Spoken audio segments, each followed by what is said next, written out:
Hello दोस्तों, स्वागत है आपका मेरे चैनल वैकेंसी अपडेट में। जैसे थंबनेल को देख के आप नहीं जान ही गए होंगे कि आज हम किस वैकेंसी के बारे में बात करने वाले हैं। छत्तीसगढ़ लोक सेवा आयोग द्वारा जो वैकेंसी निकाली गई थी 2021 में, जिसमें उच्च शिक्षा विभाग में प्राध्यापक का जो रिक्रूटमेंट निकला था, उसी का शुद्धि पत्र आया है दोस्तों, जिसमें लिखा गया है कि छत्तीसगढ़ लोक सेवा आयोग द्वारा छत्तीसगढ़ शासन के उच्च शिक्षा विभाग से प्राप्त मांग पत्रों से 595 जो पोस्ट थे, उसके लिए जो रिक्त पद थे उसके लिए आवेदन आए थे 2021 में, जो 2/9/2021 को जारी किया गया था ऑनलाइन आवेदन के रूप में। तो उसको क्या है, स्थगित कर दिया गया था 7/10/2021 को, जिसके लिए उक्त प्रस्ताव के अनुसार पुनः ऑनलाइन आवेदन प्राप्त करने की तिथि, मतलब उसका शुद्धि पत्र करके अब उस स्थगित को फिर से वो ऑनलाइन आवेदन मांगा जा रहा है, जिसका डेट दिया गया है 8 अगस्त से लेके 2024 से लेके 6/9/2024 को। तो देख सकते हैं दोस्तों कि 6/9/2024 ये लास्ट डेट रहेगी इसके लिए आवेदन करने के लिए। तो जितना ज़्यादा हो सके अप्लाई कीजिए, जिन्होंने नहीं किया है, और जिन्होंने कर चुका है उनके लिए मैं आगे वीडियो में बताऊंगा कि क्या करना है, उसके लिए बने रहें। और आवेदन में अगर त्रुटि सुधार है तो उसके लिए भी डेट दिया गया है कि 7/9/2024 तक आप लोग सुधार कर सकते हैं। और ये छत्तीसगढ़ के निवासियों के लिए कोई शुल्क नहीं है इसमें किसी भी प्रकार का।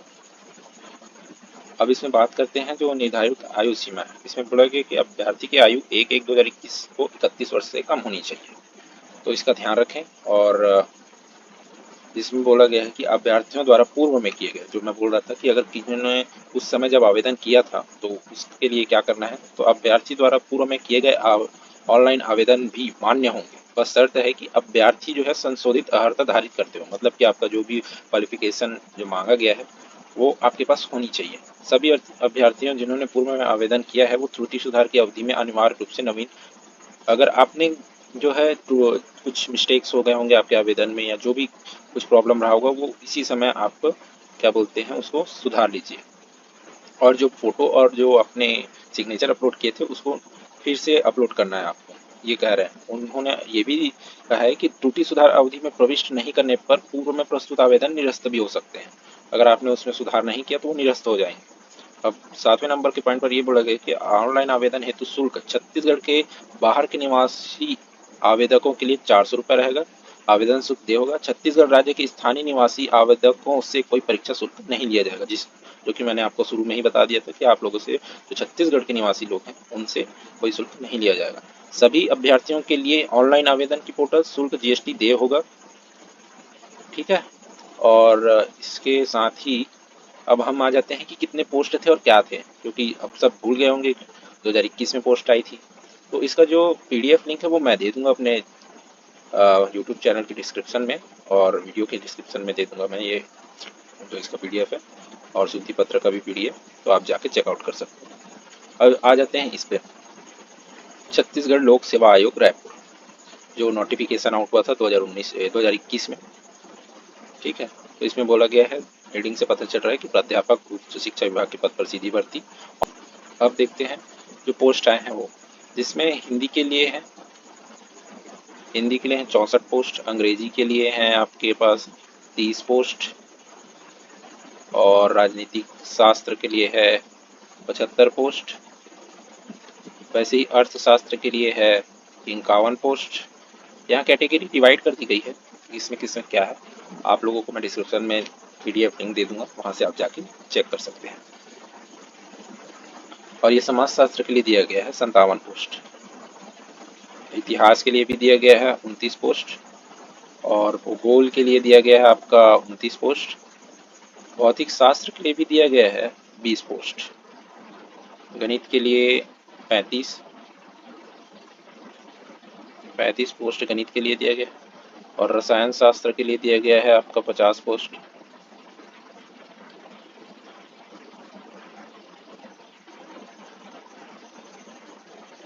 वनस्पति शास्त्र के लिए 30 पोस्ट दिया गया है। तो इसमें कहना ये है कि जो सब्जेक्ट में आपने पीएचडी की हुई है, क्वालिफिकेशन के बारे में बात करेंगे आगे, इनको ये एलिजिबल है। बट जिन्होंने पीएचडी किया हुआ है, कहीं पढ़ाया हुआ है, उनके लिए ये बहुत बेनिफिशियल है जो वैकेंसी आई है। और इसमें ध्यान रहे कि बाहर के लोग भी अप्लाई कर सकते हैं, ऐसा नहीं कहा गया है कि स्थानीय निवासियों के लिए ही है, तो इस चीज़ का भी ध्यान रखें। और प्राणी शास्त्र में जिन्होंने किया है उनके लिए भी है, 26 पोस्ट। यहाँ पर कंप्यूटर साइंस वालों के लिए एक पोस्ट है, कंप्यूटर एप्लीकेशन के लिए एक पोस्ट है, माइक्रोबायोलॉजी जिन्होंने की होगी उनके लिए भी 2 पोस्ट है यहाँ पर, और बायोटेक्नोलॉजी 2 पोस्ट है, और भूगर्भ शास्त्र वालों के लिए 3 पोस्ट है, सैन्य विज्ञान के लिए 1 पोस्ट, और वाणिज्य के लिए है, कॉमर्स के लिए 57 पोस्ट है। काफ़ी अच्छी पोस्ट है यहाँ पर लेवल पे, 64, 30, 75, 51, 57। और जो वेतन रहेगा आपका, वेतन मैट्रिक्स लेवल 14 रहेगा, और जिसमें 37,400 से लेकर 67,000 प्लस AGP रहेगा 10,000। ठीक है दोस्तों, और देखते हैं और क्या दिया है। हाँ, ये और भी पोस्ट हैं इसमें, जैसे कि गृह विज्ञान, इसमें दिए हैं 7 पोस्ट, संस्कृत 7 पोस्ट सेम, और प्राचीन भारतीय इतिहास वाले को भी 1 पोस्ट है, लोक प्रशासन को 2 पोस्ट है, 2 पोस्ट है यहाँ लोक प्रशासन वाले को दिए गया है, जिसमें से 1 जनरल है और 1 अनुसूचित जनजाति को दिया गया है। मानव शास्त्र 2 पोस्ट, और दर्शन शास्त्र। जो भी अभ्यर्थी ये एग्जाम के लिए ऑनलाइन अप्लाई करेंगे, एक बार पोस्ट जरूर चेक कर लेंगे कि कितने पोस्ट हैं और किस कैटेगरी को दे रहे हैं, वरना आपको ऐसा हो जाएगा कि आपने डाल तो दिया है, इसमें दिया गया है करके, लेकिन आपको पता चल रहा है आपकी कैटेगरी में पोस्ट ही नहीं है। ये भी हो सकता है, इसलिए आप एक बार चेक कर लीजिए। इसमें 27वें नंबर पर मनोविज्ञान है, जिसमें 6 पोस्ट दिए गए हैं। ठीक है, और सूचना प्रौद्योगिकी ये है 3 पोस्ट यहाँ पर, और ये ज्योतिष के लिए भी दिया गया है, इसमें 1 ही पोस्ट है। ठीक, कुल पद 595 है। अब आइए बात कर लेते हैं इसमें क्या है कैसे। पद का नाम प्राध्यापक, सेवा श्रेणी राजपत्रित। ठीक है, वेतनमान मैंने आपको बता दिया है। अब जानते हैं शैक्षणिक। शैक्षणिक अर्थाय में जो दिया गया है, साफ साफ लिख दिया गया है कि PhD की उपाधि प्राप्त की हो और उच्च गुणवत्ता वाला प्रकाशन कार्य किया हो। ठीक है, तथा जो प्रकाशित कार्य के साक्ष्य के साथ शोध कार्य में भी सक्रिय रूप से शामिल हो। ठीक है, ये बोला गया है। और शासन द्वारा समय समय पर जारी अधिसूचना के अनुरूप न्यूनतम अकादमिक मूल्यांकन सूचांक धारित करता हो, ये ध्यान देंगे आप लोग। अगर इस चीज़ पर अगर आपका एक भी पॉइंट अगर आप नहीं है, तो ये आपके लिए थोड़ा सा प्रॉब्लम हो सकता है कि कल के डेट में जब डॉक्यूमेंट वेरिफिकेशन होगा तो ये आपको दिक्कत कर सकती है सिलेक्शन होने के बाद, तो इस चीज़ का ध्यान रखेंगे। और इसमें दूसरा पॉइंट ये बोला गया कि विश्वविद्यालय महाविद्यालय से सहायक प्राध्यापक और सह प्राध्यापक और प्राध्यापक के रूप में न्यूनतम 10 वर्ष आपका शैक्षणिक अनुभव होना चाहिए, अदरवाइज आपको नहीं लिया जाएगा, इसके लिए आप योग्य नहीं। अथवा विश्वविद्यालय राष्ट्रीय स्तर की संस्थाओं में समतुल्य स्तर पर शोध अनुभव के साथ सफल रूप से डॉक्टरेट के अभ्यर्थियों का मार्गदर्शन करने का साक्ष्य हो, मतलब आपके पास सर्टिफिकेट्स होने चाहिए। और अगर वो भी नहीं है तो एक और ऑप्शन दिया गया है कि उत्कृष्ट पेशेवर जिसे किसी भी शिक्षण संस्थान में जो उपयुक्त उद्योग से संबंधित अनुप्रयोक्ता विद्यार्थियों PhD की उपाधि से प्राप्त, जो भी आपने वहाँ पर 10 वर्ष काम किया हो उसका भी अगर एक्सपीरियंस है तो भी आप यहाँ पर एलिजिबल हैं।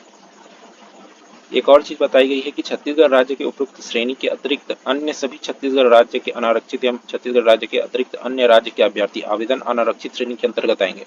मतलब वो अगर OBC भी हैं या ST SC भी हैं, फिर भी उनका सिलेक्शन जनरल में ही होगा। अदरवाइज हमारे जो छत्तीसगढ़ के लोग हैं उनके लिए OBC, general category, ST SC इसमें आएंगे। ठीक है, ये बहुत अच्छी बात है। और अब बात करते हैं हम इसमें जो परीक्षा है वो कैसे होगी। तो परीक्षा कैसे होगी उसके बारे में देखते हैं। इसमें परीक्षा योजना में लिखा हुआ है। तो जो चयन प्रक्रिया है वो 2 चरणों में होगी। प्रथम चरण में परीक्षा होगा आपका, और द्वितीय चरण में साक्षात्कार मतलब इंटरव्यू होगा। तो परीक्षा जो होगा वो 300 अंक का रहेगा, जिसमें साक्षात्कार का रहेगा 30 अंक इंटरव्यू का, तो टोटल होगा 330 मार्क्स का एग्ज़ाम।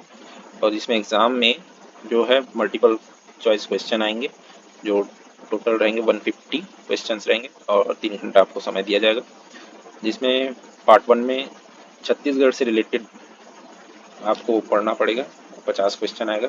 छत्तीसगढ़ सामान्य अध्ययन से 50 प्रश्न, और संबंधित विषय मतलब जिस भी सब्जेक्ट में आपने अप्लाई किया उस सब्जेक्ट से रिलेटेड 100 क्वेश्चन आएंगे। टोटल 50 पर क्वेश्चंस आपके छत्तीसगढ़ से आएंगे तो वो हो जाएंगे 100, और 100 क्वेश्चन आपके जो सब्जेक्ट से आपने अप्लाई किया है उसके आएंगे तो 200 मार्क्स के आएंगे। टोटल हो जाएगा 150 क्वेश्चंस, 300 मार्क्स। ठीक।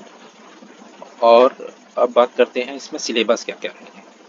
तो देखते हैं यहाँ पर दिया गया है पाठ्यक्रम सिलेबस, जिसमें छत्तीसगढ़ का सामान्य ज्ञान में ये चीज़ें दी गई हैं, और वैसे ही इंग्लिश, हिंदी, राजनीतिक शास्त्र, मतलब जितने भी सब्जेक्ट हैं उसके सब के यहाँ पर सिलेबस दिए गए हैं। इकोनॉमिक्स, सोशोलॉजी और फिजिक्स, गणित, ये सब चीज़ों के सभी का सिलेबस आपको यहाँ पर दिया गया है। ठीक है, तो आप यहाँ पर जाके चेक कर सकते हैं, डिस्क्रिप्शन में लिंक रहेगा ना, बार बार बता रहा हूँ इस बारे में, परेशान ना हो कहाँ मिलेगा क्या मिलेगा, सीधा डिस्क्रिप्शन में जाएंगे तो आपको PDF का लिंक मिल जाएगा, वहाँ से आप जाके देख सकते हैं। ठीक है दोस्तों, होप है आपको वीडियो हेल्पफुल होगी, और चैनल पर बने रहे आगे की अपडेट के लिए। धन्यवाद, और चैनल को सब्सक्राइब जरूर करें।